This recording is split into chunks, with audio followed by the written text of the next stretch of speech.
Hi friends, आज मैं एक एंटी फंगल ऑइंटमेंट का रिव्यू करने जा रहा हूं। दांत, खाज, खुजली इत्यादि से निपटान करने के लिए इस मेडिसिन का इस्तेमाल किया जाता है। लूलिजोल क्रीम ब्रांड नेम से यह मार्केट में उपलब्ध होता है।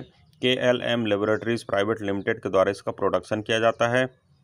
कंपोजिशन के रूप में इसमें लूलिकोनाजोल 1% बाई वेट की मात्रा में उपलब्ध होता है। कीमत की अगर बात की जाए तो 20 ग्राम का एक ट्यूब मार्केट में 240 रुपीज़ का उपलब्ध होता है।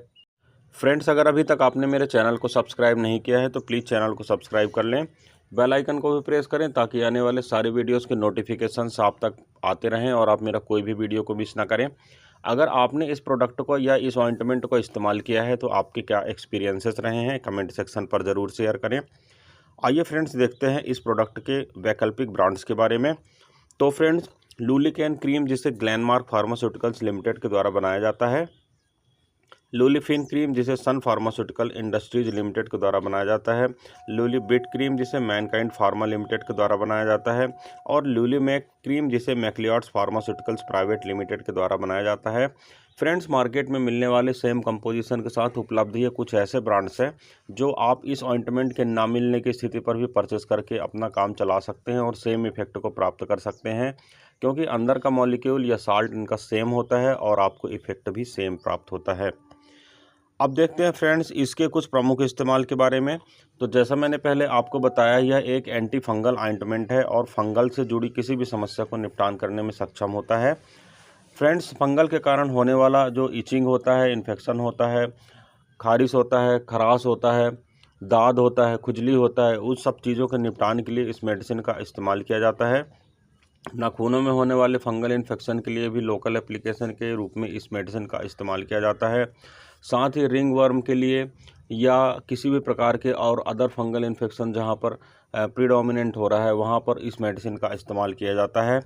अब देखते हैं इस प्रोडक्ट के कुछ कॉमन साइड इफ़ेक्ट के बारे में। तो फ्रेंड्स, एप्लीकेशन साइड रिएक्शन इसका जो मेन कॉमन साइड इफ़ेक्ट होता है वह होता है, इसमें शामिल होता है स्किन का बर्निंग होना, इरिटेशन होना, इचिंग होना और रेडनेस होना। जहां पर हमने क्रीम या ऑइंटमेंट को इस्तेमाल किया है वहां पर स्किन जलती हुई महसूस हो सकती है, इरिटेट हो सकती है स्किन, वहां पर खुजली हो सकती है, लाल लाल जैसे चकत्ता पड़ सकता है। तो ये सारे जो कॉम्प्लिकेशंस होते हैं वह साइड इफ़ेक्ट के रूप में देखे जाते हैं। इसके साथ ही स्किन का ड्राई हो जाना, स्किन का उखड़ना या उसके फ्लैक्स जैसे निकलना और स्किन पर ब्लिस्टर्स का बनना, इसके कुछ कॉमन साइड इफ़ेक्ट के रूप में देखे गए हैं। अब देखते हैं फ्रेंड्स यह मेडिसिन को इस्तेमाल कैसे करना चाहिए। तो फ्रेंड्स, नियरली ऑल वीडियोस में मैं आपको बताता हूं कि मेडिसिन को डॉक्टर की एडवाइस पर ही इस्तेमाल करना चाहिए। सेल्फ मेडिसिन को यूज नहीं करना चाहिए, यह घातक हो सकता है, नुकसानदायक हो सकता है। सबसे पहले तो मैं यह बता दूं फ्रेंड्स कि डॉक्टर के द्वारा बताई गई खुराक और अवधि के अनुसार आपको मेडिसिन का इस्तेमाल करना चाहिए। यह मेडिसिन एक्सटर्नल यूज के लिए है, बाहरी इस्तेमाल के लिए है। इंटरनल पार्ट पर इस मेडिसिन का इस्तेमाल नहीं करना चाहिए। इस्तेमाल करने से पहले आपको सारे डायरेक्शंस मेडिसिन पर लिखे हुए जो उसके कर्टन होता है उस पर जो सारे डायरेक्शंस लिखे होते हैं उन्हें पढ़ना चाहिए। इसके लेवल की जाँच करना चाहिए, एक्सपायरी डेट की जाँच करना चाहिए। एप्लीकेशन आप जब कर रहे हो तो जिस स्थान पर भी कर रहे हो तो आपको उस प्रभावित हिस्से को साफ़ करना चाहिए प्रॉपरली, उसके बाद ड्राई करना चाहिए, इसके बाद ही मेडिसिन को इस्तेमाल करना चाहिए। अपने हाथों को मेडिसिन को इस्तेमाल करने के पश्चात धो लेना चाहिए, लेकिन अगर आपके हाथ में इन्फेक्शन हो तो फिर उसे रहने देना चाहिए। एक बात और बता देना चाहता हूँ कि फंगल इन्फेक्शन पर, यदि जैसे रिंग वर्म या किसी और इन्फेक्शन पर आप इस मेडिसिन को इस्तेमाल कर रहे हैं तो यह एडवाइजेबल है कि आप गोल सर्कल बनाएं और जिस एरिया तक रिंग वर्म है उससे लगभग 1 सेंटीमीटर या 2 सेंटीमीटर बाहर की एरिया तक में मेडिसिन को अप्लाई करें, ताकि अगर किसी प्रकार का फंगल इन्फेक्शन स्प्रेड हो चुका हो तो वह भी क्लीन आउट हो सके। अब देखते हैं फ्रेंड्स कि यह मेडिसिन काम कैसे करती है। तो फ्रेंड्स, यह एक एंटी फंगल मेडिसिन है, यह तो मैंने पहले आपको बता ही चुका हूँ। यह त्वचा के संक्रमण का इलाज करता है अगर फंगल इन्फेक्शन के कारण में प्रभावित हो गया है तो।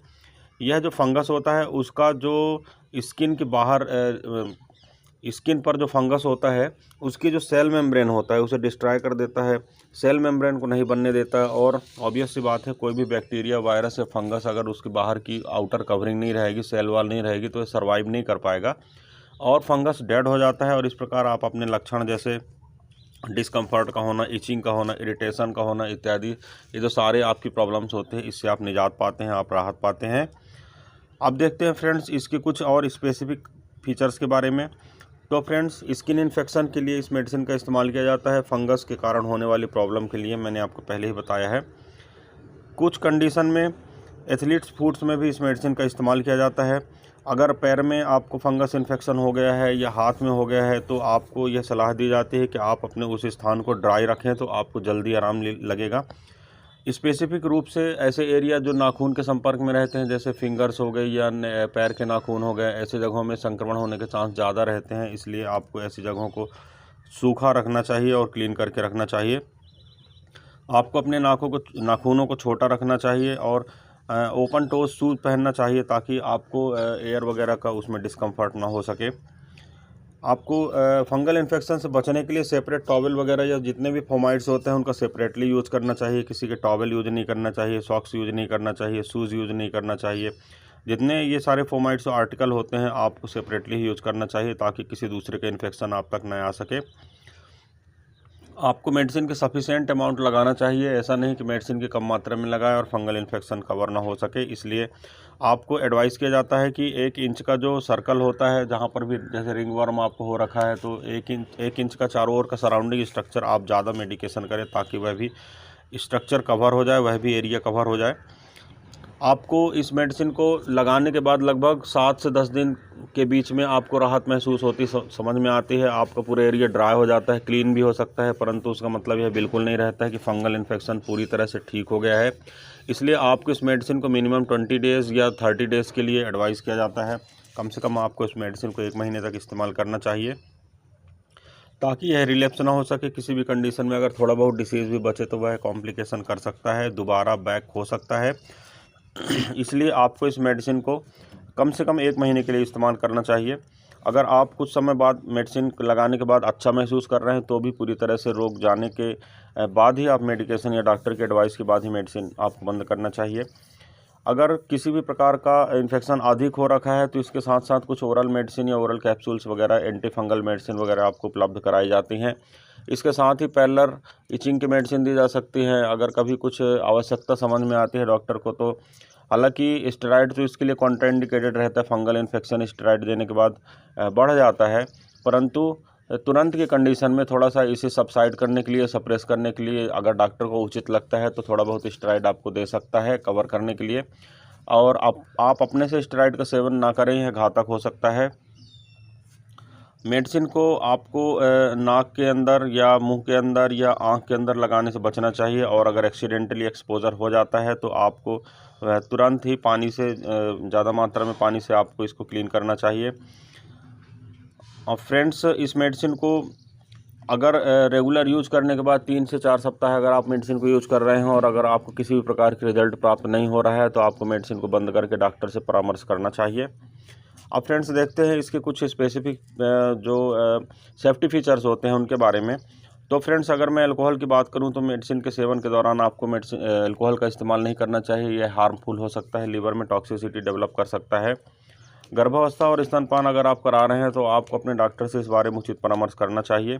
किडनी और लीवर रोग से जुड़ी किसी समस्या का सामना अगर आप कर रहे हैं तो आपको डॉक्टर से परामर्श करने के पश्चात मेडिसिन का सेवन करना चाहिए। और अगर आप गर्भावस्था के दौरान हैं तो आप डॉक्टर से परामर्श करें। यह आपके बच्चे को किसी भी प्रकार से नुकसान पहुंचा सकता है। हालांकि ये सेफ मेडिसिन है, इसके इतने ज़्यादा डाटा उपलब्ध नहीं है, फिर भी एक बार आपको अपने डॉक्टर से परामर्श अवश्य करना चाहिए। और फ्रेंड्स, इस मेडिसिन को रेगुलरली कवर करना चाहिए, परंतु अगर आप रेगुलरली इस मेडिसिन को यूज़ नहीं कर सकते हैं तो आपको सप्ताह में कम से कम 3 दिन के लिए इस मेडिसिन का इस्तेमाल करना चाहिए।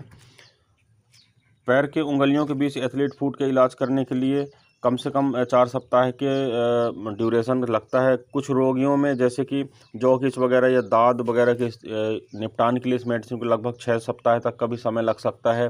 किसी विशेष हार्ड परिस्थिति में इस मेडिसिन को यूज़ करने में लगभग 2 महीने का भी समय, यानी लगभग 60 दिन का भी समय लग सकता है। यह आप डॉक्टर से सजेस्ट करें, इसके बाद ही मेडिसिन का इस्तेमाल करें।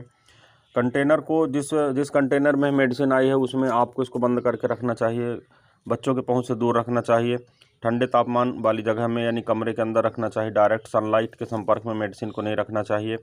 अतिरिक्त नमी, क्योंकि चूँकि फंगल इन्फेक्शन हो सकता है इसलिए इसे बाथरूम वगैरह एरिया में नहीं रखना चाहिए ताकि वहाँ पर नमी ज़्यादा रहती है और किसी भी प्रकार का फंगल इन्फेक्शन वहाँ पर स्प्रेड हो सकता है। तो फ्रेंड्स, ये था एक छोटा सा रिव्यू मेडिसिन के ऊपर।